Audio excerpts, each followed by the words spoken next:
Himalayan dialogues के इतिहास कोई सेगमेंट में आपका स्वागत है। मैं हूं सुनीता भास्कर और दोस्तों आज हम इतिहास गोई में बात करने वाले हैं कि कैसे देश और दुनिया के तमाम सारे महिला आंदोलनों ने, संघर्षों ने कैसे महिला अध्ययन पाठ्यक्रम को एक अनुशासन के तौर पर डेवलप होने में मदद की, कैसे उसके लिए रास्ता तैयार किया। आज इसी वुमेन स्टडी कोर्स के बारे में हम बात करेंगे कि ये कोर्स कैसे कैसे डेवलप हुआ। हमारे साथ जुड़ी हैं एक बहुत ही महत्वपूर्ण शख्सियत, आज इन्होंने उच्च शिक्षा में अपने 23 साल दिए हैं और अभी 31 जनवरी को ही आप सेवानिवृत्त हुई हैं।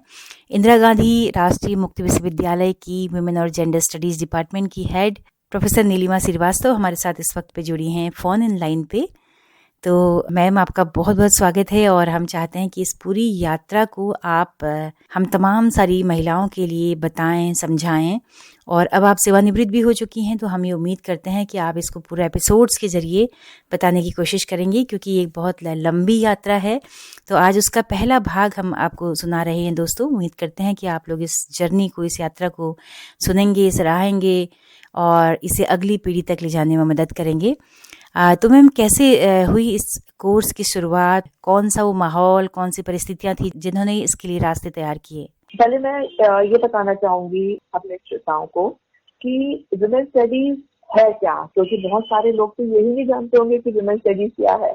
मुझे नहीं पता कि आपके जहाँ पे भी प्रसारित होते हैं ये कार्यक्रम, वहाँ पे वुमेन स्टडीज कितना पॉपुलर है और कितना इस जानकारी है मासेज में, क्योंकि मेट्रोपॉलिटन सिटीज में तो है। तो पहले मैं बताती हूँ वुमेन स्टडीज क्या है और कैसे ये इसका उत्पत्ति हुई। हाँ, भारत में कैसे कैसे ये ग्रुप किया या हाँ। जी मैम। मैं पूरा इंटरनेशनल एंड और नेशनल दोनों ही पर्सपेक्टिव में सामने रखती हूँ। बिल्कुल। तो जो वुमेन स्टडीज है ये एक रिलेटिवली नई डिसिप्लिन है, जो कि जिसका की जो रूट्स हैं, जो इसकी जो जड़ें हैं वो नेशनल मूवमेंट में है। और वो नेशनल मूवमेंट जो है वो national movement of the country as well as जो महिलाओं के द्वारा चलाए जाने वाले मूवमेंट थे, उनके से इसका उद्गम या उनसे वहां से निकली है वुमेन स्टडीज। और ये बात सही है वेस्टर्न कॉन्टेक्स्ट में भी और इंडिया के कॉन्टेक्स्ट में भी। अगर हम वेस्टर्न कॉन्टेक्स्ट में देखें तो सबसे पहले जो वुमेन स्टडीज की जो बात की गई वो कॉर्नेल यूनिवर्सिटी यूएस में है, California State University San Diego में। वहां पे 1969 में ही पहली दफे कोर्स पढ़ाया गया।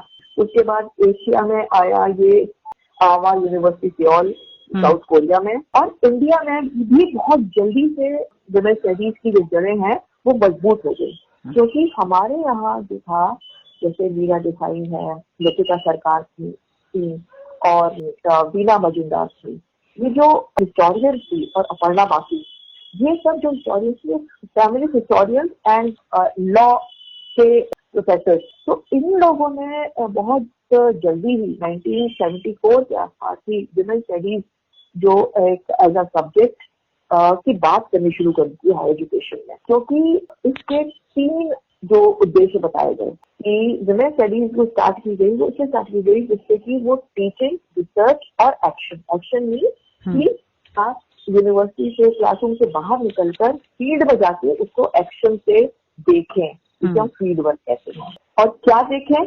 हम ये देखें कि महिलाओं की स्थिति सब वॉक्स ऑफ लाइफ में कैसी है, क्या है, और हम इसको कैसे सोल्यूशन प्रोवाइड कर सकते हैं इन कॉम्प्लेक्स प्रॉब्लम का, और कैसे वुमेन इनसे नेगोशिएट कर। अब आप जैसे कि किसी भी दौर में एक महिला जो है वो अपनी स्थिति से बहुत ही बाखूबी तरह से एक नेगोशिएशन करती है, चाहे उसको कोई बात पसंद आ रही हो, अगर नहीं भी पसंद आएगी तो किसी को, आप अगर देखेंगे अपनी दादी नानी को कभी करते हुए बात आपने सुना होगा कि अगर उन्हें अपनी बात रखनी होती थी तो वो नेगोशिएशन के थ्रू करती थी, क्योंकि उनकी बात जैसे जो घर के पुरुष की बात होती थी उनसे एक वो निकल जाता था कि भाई हाँ this is what they want and it was accepted. Women had always to negotiate कि भाई हाँ ऐसे अच्छा है, ये घर के लिए अच्छा है, ये ऐसा कर लेते हैं। तो ऐसे जो कॉम्प्लेक्स तरीके थे वो कौन से इजाद होते थे, और ये क्यों इजाद करने पड़ते थे विमेन को? क्योंकि विमेन रशियन और women point of view never included. अगर आप कोई भी हिस्ट्री की किताब भी उठा के देखेंगी, तो कोई भी आप कोई भी विषय की किताब ले लीजिए, तो उसमें कहीं भी आपको महिलाओं के कंट्रीब्यूशन, महिलाओं की विद्वत्ता, नॉलेज जिसे हम कहते हैं, उसकी कहीं बात नहीं मिलेगी। ये सारे विवरण है, ये सारी कथा है, वो एक एक पुरुष के नजरिए से देखी गई है। और विमेन स्टडीज का एम ये है कि ये वही बातें, वही नॉलेज जो है वो जेंडर लेंस की बात करती है। एक महिला के जो पर्सपेक्टिव है, जो उसका जो सोच है, जो उनकी समझ है, उसको उजागर करता है। एक बड़ी भ्रांति है कि विमेन स्टडीज जो है वो महिलाओं को करप्ट करने में, मॉरली एंड इंटेलेक्चुअली करप्ट करने में बहुत उसको उसका रोल वो करा जाता है। हाँ, मतलब कंडेम किया जाता है कि भाई ये जो है ना, ये फैमिली हमेशा की बात करते हैं। यहाँ पे ये भी बताना चाहूंगी आपके श्रोताओं को कि विमेन स्टडीज का इससे कोई भी संदर्भ नहीं है कि किसी तरह का सोसाइटी में कोई भी जो है वो मतभेद पैदा हो या कोई भी कॉन्फ्रंटेशन हो। ये तो उल्टा इसको सलीके से समझाने का एक तरीका बताने का एक प्रयत्न है। और ये ऐसा है क्योंकि ये ज्यादातर महिलाओं द्वारा बातचीत की जाती है, महिलाओं की होती है, तो नेचुरली महिलाएं बात करती है ज्यादा, पर बहुत सारे पुरुष भी संवेदनशील होते हैं और वो इस बात को समझते हैं। तो ये सिर्फ उन्हीं की तरह से बात कहने का एक एकेडमिक प्लेटफॉर्म, क्योंकि आप बहुत जैसे बात सुनते होंगे, जैसे मीडिया में भी आती है, न्यूज़पेपर में आई, और तरह के मीडिया में, चाहे वो इलेक्ट्रॉनिक मीडिया हो, वहाँ पे भी बहुत बात होती है कि भाई हाँ जेंडर को लेकर या वुमेन एम्पावरमेंट को लेकर, पर वो ये नहीं बता पाते कि ये क्यों हो रहा है, इसके साथ हम कैसे इसको चेंज कर सकते हैं without disturbing the equilibrium in the society. कोई ये नहीं चाहता कि पूरे समाज को उथल पुथल किया जाए, पर ये है कि विमेन स्टडीज ये चाहती है, या उनका उद्देश्य ये है कि हर सोसाइटी के हर सदस्य को वही एस्पिरेशन, वही अपॉर्चुनिटी और एक समान दर्जे का अनुभव मिले। जी मैम, एक अनुशासन के तौर पे ये पूरा डेवलप कब हुआ? और इसमें जैसे पहले विमेन स्टडी नाम था या विमेन और जेंडर स्टडीज पहले से ही इस तरह से नाम दिया गया? अच्छा, मैं आपको अब इसकी नाम की वो बताऊँ। ये तो विमेन स्टडीज इस्टेब्लिश हो गया 70s और 80s में, ये विमेन स्टडीज के नाम से ही प्रचलित था और वर्ल्ड ओवर। और इंडिया में सबसे पहले 7 सेंटर यूजीसी ने खोले थे, जिसमें से कि SNDT यूनिवर्सिटी मुंबई और दिल्ली यूनिवर्सिटी, पंजाब यूनिवर्सिटी, ये 3 मुझे नाम याद आ रहे हैं कि मीरा देसाई थी, डॉक्टर मीरा देसाई, जिन्होंने SNDT में शुरू किया, और डॉक्टर सुशीला कौशिक थी, उन्होंने दिल्ली यूनिवर्सिटी में किया, प्रोफेसर पैम राजपूत ने पंजाब में किया। ऐसे 7 जगह सेंटर्स खोले गए, यूजीसी सेंटर, जहाँ पे किए एक्सपेरिमेंट के तौर पे 1986-87 में सेंटर बन गए थे और एस्टेब्लिश हो गए थे। और MA का पाठ्यक्रम यहाँ पे शुरू किया गया? नहीं, देवर सेंटर्स। अच्छा, खाली सेंटर्स। जी। हाँ, रिसर्च और एक्सटेंशन एक्टिविटीज, कि भाई रिसर्च करेंगे और फील्ड रिसर्च बेस्ड रिसर्च करेंगे, जिससे कि हम तथ्यों को सामने रखें। उसके बाद फिर MA जो है वो सबसे पहले साउथ में विमेन स्टडीज शुरू हुआ, साउथ यूनिवर्सिटीज में, और SNDT में भी शुरू हुआ। और पर ये तो जब जितनी भी जो फेमिनिस्ट इंक्लिनेशन के जो प्रोफेसर थे, उन्होंने ये देखा, और बीजिंग प्लेटफॉर्म में भी ये बात, क्योंकि ये सब मूवमेंट जो थे पैदल चल रहे थे कि भाई विमेन्स कॉन्फ्रेंसेज, जिसमें कैरो, कोपेनहेगन, मैक्सिको और 1995 में बीजिंग में हुई थी, जो उसके 30 साल भी इस बार हो रहे हैं पूरे। जी बीजिंग। जब बीजिंग प्लेटफॉर्म फॉर एक्शन में ये बात बहुत उभर के सामने आई कि महिलाएं को अगर सशक्त करना है, अगर महिलाओं को आगे बढ़ाना है, एम्पावर करना है, तो उसमें सिर्फ महिलाओं के उत्थान की बात नहीं कर सकते, हमें पुरुषों का भी हैंड होल्डिंग, उनका साथ की जरूरत होती। तो इसीलिए विमेन स्टडीज में मैस्कुलिनिटी को जोड़ा गया कि भाई जब तक आप फेमिनिटी समझना चाहते थे, मैस्कुलिनिटी समझना पड़ेगा ना कि मैस्कुलिनिटी पुरुषत्व क्या है। तभी तो आप की या फेमिनिटी की बात समझ पाएंगे। बिल्कुल, है ना। तो इसीलिए जब मैस्कुलिनिटी को बारे में स्टडी शुरू हुई, जैसे स्त्री पैदा नहीं हुई है, बनाई गई है, ऐसे ही पुरुष भी बनाया गया है। एग्जैक्टली। तो क्योंकि दोनों ही सोशल कंस्ट्रक्ट हैं, दोनों ही सामाजिक संरचनाएं, चाहे वो स्त्री हो चाहे वो पुरुष हो, उनके जेंडर रोल, उनकी अवधारणाएं, उनके जो एक्सपेक्टेशन है वो अलग अलग कर दिए गए, पर दोनों ही जो पुरुष और स्त्री का जो संरचना है और जो कंस्ट्रक्शन है वो तो सोशल कंस्ट्रक्ट है, एक सामाजिक वो है, ढांचा है। तो ये जब देखा जाए तो फिर ये सोचा कि नहीं, फिर LGBTQ ग्रुप की भी आवाज दे दी कि भाई हमारे मुद्दे भी महिलाओं के मुद्दों की तरह ही है और हम भी शोषित वर्ग में ही आते हैं। तो ये कहा जाए कि हाँ, जेंडर की कैटेगरी वो विमेन ही नहीं है, उसके अंदर मेन भी इंक्लूड किए गए, तो वो विमेन से जेंडर बन गया। और जेंडर आप जानते हैं कि आज के संदर्भ में अगर हम कहें तो जेंडर में मेन, विमेन एंड अदर्स आते हैं, दैट इज LGBTQ+।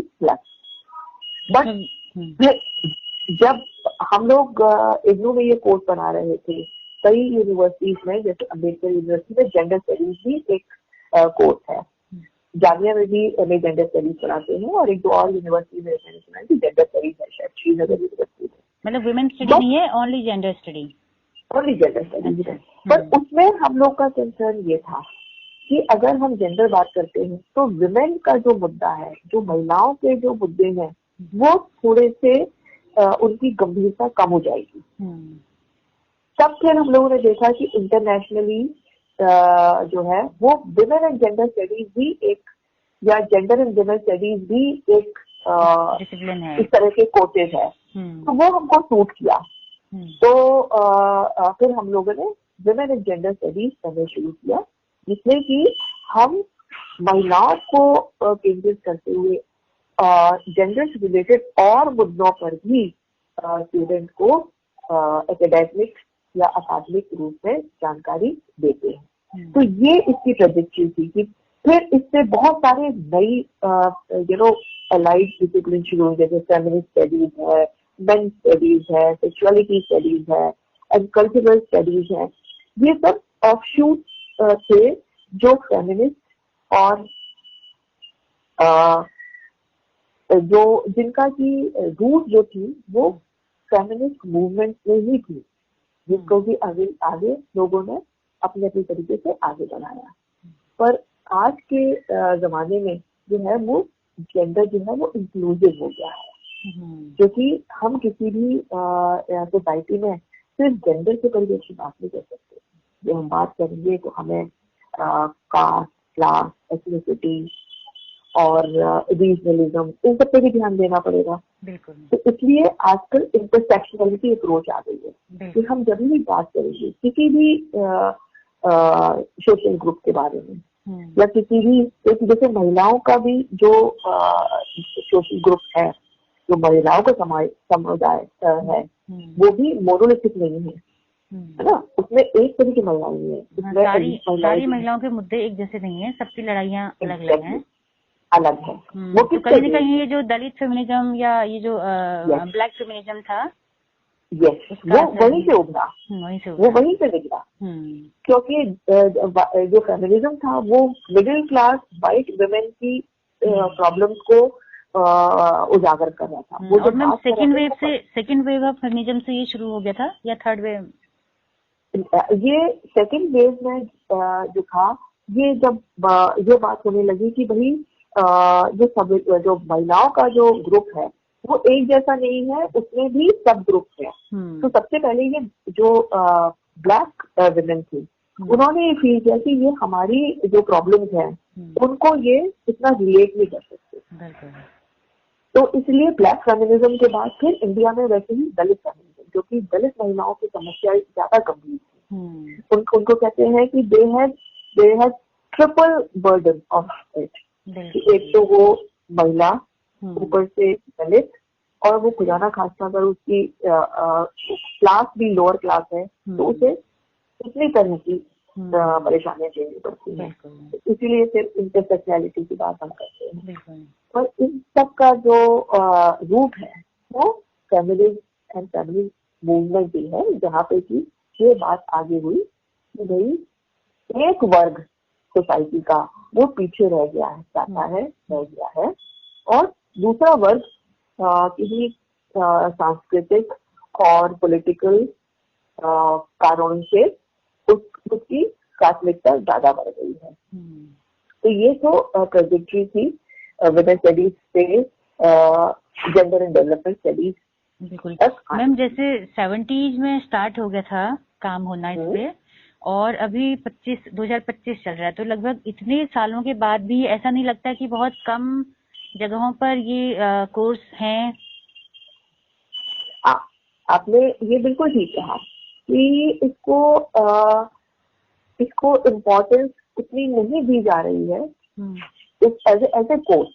अब आप देखिए कि पिछले 5-7 सालों में महिलाओं के सशक्तिकरण की बात और महिलाओं के इंक्लूजन की बात तो हर जगह हो रही है, पॉलिटिकल सर्कल्स में भी, पर इसको as a academic discipline promote करने का कोई बात नहीं हो रही है, जो कि एक वुमेन्स मूवमेंट के लिए एक चुनौती है, धक्का है। हाँ, एक धक्का है और चुनौती है कि इसको कैसे हम सशक्त कर सके और कैसे इसे हम आगे लेके जाए। क्योंकि अभी भी जो यूएन के एस्टिमेट्स हैं, जेंडर इक्वालिटी आने में करीब 132 या 130 साल लगेंगे। तो इतना लंबा समय तो वेट करना हो नहीं। ये प्रोजेक्टेड है। तो मैम अभी तक का जो आप लोगों का काम है, आपका इग्नू का, एसएनडीटी का, ये जो भी एकेडमिक काम हुआ है, कितना काम अभी तक हो चुका है? अगर कॉन्सेप्ट की नजर से कहें, सिद्धांत निर्माण की उसमें कहें, या रिसर्च के एंगल से, अपने उपकरण टूल्स डेवलप करने के लिहाज से कितना कर चुके हैं और किस दिशा में क्या आगे बढ़ रहे हैं?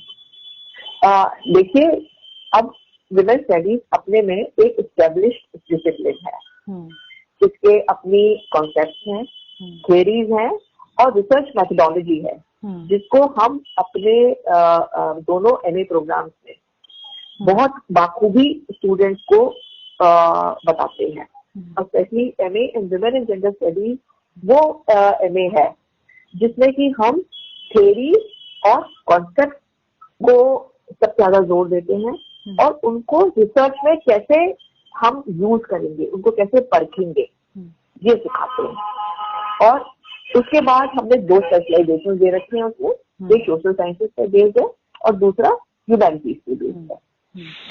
तो फिर जो स्टूडेंट अपने रुचि के अनुसार स्पेशलाइजेशन लेकर उस पर्टिकुलर स्ट्रीम को वह बहुत ही गहराई से जाके जेंडर और वुमेन्स क्वेश्चन को, स्पेशली वुमेन्स क्वेश्चन को, सेकेंड ईयर है वो हमारा वुमेन स्टडीज और वुमेन पे ज्यादा कॉन्सेंट्रेटेड है। फर्स्ट ईयर में हमने जेंडर की पूरी जानकारी दी है और अभी नहीं 2010 से दे रहे हैं। तो हमारा जी मैम, अभी मैंने देखा कि बहुत सारी गर्ल्स जैसे जेएनयू की हैं, डीयू की हैं, जो भी कॉन्वेंट या अच्छी जो पढ़ाई कर रही हैं गर्ल्स नई जनरेशन की, उनके अंदर जेंडर को लेके काफी एक अच्छी अंडरस्टैंडिंग है, उनकी जागरूकता है। हाँ। और वो हर कोई करना चाहते हैं ये कोर्स को, जैसे अगर वो एमए और भी विषय में है तो, लेकिन उनका मकसद है कि वो जेंडर स्टडीज से ही कुछ न कुछ अपना पीएचडी करें। तो ये मैंने काफी ज्यादा जो बात की इस बीच गर्ल्स से, तो ये है मतलब छोटे कस्बों में नहीं लेकिन बड़े शहरों में। तो इसको आप एक पॉजिटिव तरीके से देखते हैं कि वो चेतना जो हम लोगों की बहुत देर में डेवलप हो पाई, नई जनरेशन की एकदम कॉलेज या स्कूल टाइम से ही वो जेंडर को समझने लगे हैं। बिल्कुल बिल्कुल, इसमें तो कोई दो राय नहीं है। हाँ, क्योंकि वो डिस्क्रिमिनेशन के साथ तो पैदा हुई नहीं है, उनको तो मिला ही, ये प्रिविलेज ही है, लेकिन तो वो अब समझ रही है कि ये क्या हो रहा है, मतलब क्यों ऐसा है ना। कहीं पे अगर भेदभाव उनको लगता है बॉयज के उनमें, तो उनको लगता है कि ये क्यों हो रहा है, भाई ये क्यों हो सकता है आज के टाइम पे। हाँ, आप लड़कियां नहीं, आप लड़कों में भी देखेंगे। हाँ। हमारे तो बहुत सारे स्टूडेंट्स लड़के हैं। हाँ, और हाँ, वो इतने सेंसिटिव हैं और इतने उन्होंने अच्छे प्रोजेक्ट और असाइनमेंट लिखे। और मैं जब मैं बॉयज की बात कर रही हूँ, जो हमारे मेल स्टूडेंट्स हैं, वो हरेक उससे आए हैं, तबके से आए हैं। वो एक पर्टिकुलर, आप ये नहीं कह सकते कि एक पर्टिकुलर रिलीजन को बिलोंग करें, पर्टिकुलर कास्ट को बिलोंग करें, एक पर्टिकुलर प्रोफेशन को बिलोंग कर रहे हैं। इतने वेरीड। और सबसे इंटरेस्टिंग बात मुझे वुमेन स्टडीज में यही लगती है, तो अगर हम जेंडर स्टडी या वुमेन स्टडीज का, कि यहाँ पे हमें इतनी हेट्रोजेनिटी दिखती है कि जैसे अगर आप एमए सोशियोलॉजी पढ़ाएंगे तो सब बच्चे बीए सोशियोलॉजी पढ़ के आ रहे होंगे। यहाँ पे इतने वेरीड डिसिप्लिन से आते हैं। कोई कहीं आईएएस है, कोई कहीं आईपीएस है, कोई डॉक्टर है, कोई टीचर है, कोई रिटायर्ड लोग। अच्छा। बहुत, हाँ, जो रिटायर्ड ब्यूरोक्रेट्स हैं और इतना अच्छी समझ के साथ, क्योंकि उनको प्रैक्टिकल अंडरस्टैंडिंग है, उन्होंने दुनिया देखी है, उसके साथ जब वो थ्योरी जानते हैं और पढ़ते हैं कि ऐसा क्यों होता था, उस फिलोसफर ने ऐसा क्यों कहा, फूको ने पावर के बारे में क्या कहा है, जेमिनाई की क्या थ्योरी है पावर की, तो वो उससे बिल्कुल रिलेट करते हैं। और इतने अच्छे उनके असाइनमेंट होते हैं कि फिर पढ़ के इतनी मजा आता है कि भाई बहुत थे। और तो मैं जिसको आप एक बहुत सुखद उसमें देख रहे हैं कि एक अच्छा समय जो है वो वुमेन और जेंडर स्टडीज के लिए है।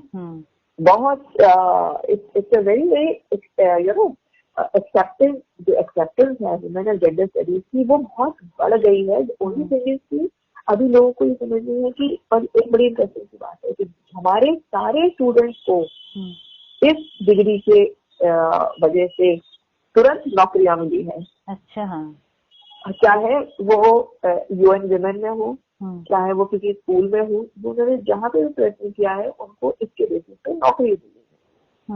और जो हमारे ओडीएल के स्टूडेंट्स हैं वो तो जनरली कहीं ना कहीं कार्यरत होते हैं, तो उनको ये एक बड़ा इंसाइटफुल, हाँ, इंसाइटफुल एकेडमिक एक्सपीरियंस लगता है। तो ये मेरी वो रही है, खोज रही है। और एक मैंने और मेरी कॉलीग ने, जो अभी आजकल हमारे साथ नहीं है, मेरी कॉलीग ने तो उसको पब्लिश भी कर रखा है, अनु अनेजा ने, उन्होंने ओडीएल के स्टूडेंट का experience of studying women studies करके एक पेपर छापा था। अच्छा। तो उस पेपर में हम लोगों ने स्टूडेंट्स से फीडबैक लिया था। तो इतना इंटरेस्टिंग फीडबैक मिला कि अच्छा, हम तो कभी थर्ड जेंडर के बारे में सोचते ही थे। सबसे ज्यादा तो वो इंक्रीज हुए कि भाई हाँ, थर्ड जेंडर की भी कुछ मुद्दे हैं जो कभी सामने आते। अच्छा, ये मैम ऐसे भी होता था, ये तुमने ध्यान ही नहीं दिया था। मैं वहां जाके तो ऐसा हमने सीखा, जब वो इंटर्नशिप के लिए आते हैं और लिखते हैं, अपनी रिपोर्ट लिखते हैं किसी एनजीओ के साथ मिलकर काम करने में। मैम, ये तो बहुत ही हमारे लिए एक नई एक्सपीरियंस था। तो इस तरह से जो है ना, वो मैं हमेशा से ये कहती हूँ कि वुमेन स्टडीज के स्टूडेंट का नंबर ज्यादा नहीं है, ना हो सकता वो, क्योंकि ये एक बहुत ही संवेदनशील वो है, डिसिप्लिन है। हर एक नहीं इसको, पर जो इसको पढ़ता है वो एक चेंज एजेंट के रूप में काम कर रही है अपनी फैमिली में, अपने आसपास, वो अपने पूरे इकोसिस्टम में उस बात को लेकर बहुत ही सेंसिटिविटी के साथ और बहुत ही एक लॉजिक के साथ, कोई उसमें एग्रेशन नहीं है, एक या कोई ये कहिए कि एक्टिविज्म नहीं है। It is feeling, it is the felt और जो एक्सपीरियंशियल लर्निंग है, क्योंकि उन्होंने अपनी माँ को देखा होता है, उन्होंने अपनी दादी नानी को देखा होता है। आजकल तो यहाँ पे मेट्रोपॉलिटन सिटीज में तो लोग सोचते हैं कि महिलाओं को इतनी आजादी मिल गई है, पर वो आजादी भी महिलाओं को परखनी चाहिए कि क्या हमारी आजादी हमारे लिए कैसे आगे जाके प्रॉब्लमेटिक तो नहीं हो जाएगी। बिल्कुल बिल्कुल, क्योंकि हर चीज को परख के ही अपनाना चाहिए, जो कि अनफॉर्चुनेटली नहीं हो रहा, जिसकी वजह से एक भ्रांति, एक नेगेटिव इमेज भी हो रही है कि आजकल तो लड़कियां ऐसे करने लगी हैं। अभी जो हालिया जो 2-3 केस हैं सुसाइड के पुरुषों के, तो उससे तो एक ही मैसेज इस तरह का गया है ना कि महिलाओं की इमेज थोड़ा सा वो हुई है वो इसलिए क्योंकि उसका भी अगर एकेडमिक रीजन देखें, अगर आप इसको थियराइज करें या कॉन्सेप्चुअलाइज करें तो क्या है भाई, जब भी पावर रिलेशन की बात करते हैं तो वो पेट्रियार्की या पितृसत्तात्मक सोच की रहती है ना। तो अगर चाहे वो पुरुष पेट्रियार्कल हो, चाहे वो महिला पेट्रियार्कल हो, कंट्रोलिंग हो, पावर हो, तो वो तो दोनों के लिए खराब है ना। बिल्कुल बिल्कुल बिल्कुल।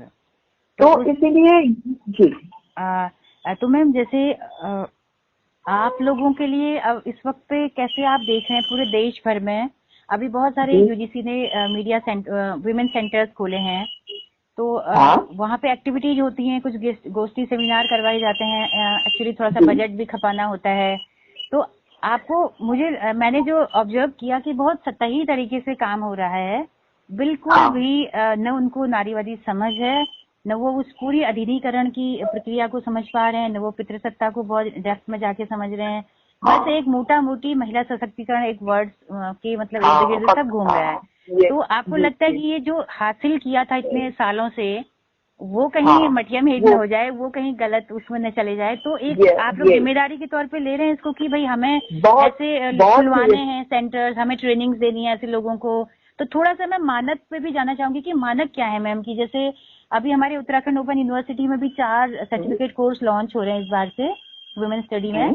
अभी कुमाऊं यूनिवर्सिटी नैनीताल में मालूम चला कि वहाँ पे बीए में भी वुमेन स्टडी पढ़ाया जा रहा है और एमए भी खुल गया है, इवन पीएचडी भी हो रही है। तो मैंने कहा ये इतनी जल्दी इतना सब कुछ कैसे हो गया भाई, मतलब क्या सच में हो रहा है, क्या कुछ अच्छा काम हो रहा है? तो इसको आप ये बात के तौर पे लेते हैं चुनौती के तौर पे कि बहुत, ये हम लोग आज भी बात कर रहे थे कि आज भी एक प्रोग्राम में पार्टिसिपेट करा जिसमें कि जो स्पीकर थी उन्हें जेंडर की समझ ही नहीं थी और इंटरनेशनल वुमेन्स डे के लिए आ गई थी। जेंडर का मतलब ये कि मैंने ये किया, महिला ये कर रही है, वो नहीं है, वो सब तो आंकड़े हैं। अब इसमें महिलाओं की भागीदारी, महिलाओं का जैसे इंक्लूजन हम कहते हैं, तो वो कैसे, क्योंकि वो एक नया पर्सपेक्टिव लेके आता है। अब आप देखिए कि जो जेंडर डाइवर्सिटी की बात होती है कॉर्पोरेट हाउसेस में, वो क्यों होती है? क्योंकि महिलाओं का सोचने का तरीका पुरुषों से अलग होगा और पुरुषों का सोचने का जो है वो अभी तक काम कर रहा था, पर महिलाएं भी अपनी सोच से कुछ वैल्यू एडिशन करती हैं और जो महिला सोचती है ज्यादातर वो पुरुष नहीं सोच पाते और जो पुरुष सोचते वो महिला नहीं सोच पाती, देखिए उनके लाइफ एक्सपीरियंसेस डिफरेंट है। तो जब तक कि हर तरह के विचार वाले लोग नहीं होंगे डिसीजन मेकिंग में, तो कैसे होगा? और ये कि फैग टाइप ये कि हाँ भाई हाँ जेंडर पढ़ा रहे हैं, तो जेंडर पढ़ाने वाले को भी तो जेंडर पढ़ाने की समझ होनी चाहिए। ये प्रॉब्लम है कि सब लोग सोचते हैं कि हम जेंडर पढ़ा देंगे, क्या हुआ, जेंडर तो क्या है, सब पढ़ा देंगे। तो जेंडर की अंडरस्टैंडिंग होना भी तो बहुत जरूरी है कि what after all is gender, it is not talking about me. बिल्कुल, स्वयं सहायता समूह जो सेल्फ हेल्प ग्रुप्स हैं, बस उनका लग रहा है कि बस वही महिला सशक्तिकरण हो रहा है। सेल्फ हेल्प ग्रुप्स जो बने हैं, महिला वो करोड़ों की तादाद में बन चुके हैं, महिला अचार पापड़ सब बना रही हैं, तो उनको लग रहा है यही महिला सशक्तिकरण हो गया कि बस आर्थिक रूप से थोड़ा कमा रही हैं। तो ये एक बड़ा संकट है। हाँ, वो भी एक पहल की तरह से अच्छा है, तो वहाँ से अब आगे बढ़ना है। और आगे कब बढ़ना है? हम एम्पावरमेंट के जो इंडिकेटर्स बोलते हैं वो कहते हैं डिसीजन मेकिंग, मोबिलिटी, ऑटोनॉमी, कि हम स्वायत्ता, फिर हमारे पास ये है, और चेंज इन जेंडर रोल। भाई अगर ये तीनों चीजें जब तक नहीं आएंगी सोसाइटी में, बल्कि आजकल मेट्रोपॉलिटन सिटीज में स्पेशली जो मिडिल क्लास एजुकेटेड लोग हैं उसमें थोड़ा चेंज आया है। आप ये देखेंगे कि जो पुरुष लोग हैं वो ज्यादा हैं, चाहे वो चाइल्ड केयर हो और चाहे वो जेंडर रोल्स हो। अब वो इतने वो नहीं है कि जो 30 या 35 साल का जो व्यक्ति है, पुरुष है, वो किचन में नहीं जाएगा, अपने आप उठा के पानी नहीं पिएगा, क्योंकि वो ये समझते हैं कि हाँ मेरी वाइफ भी वर्किंग है और वो आ रही है, तो या फिर बच्चे की देख रेख दोनों की जिम्मेदारी है।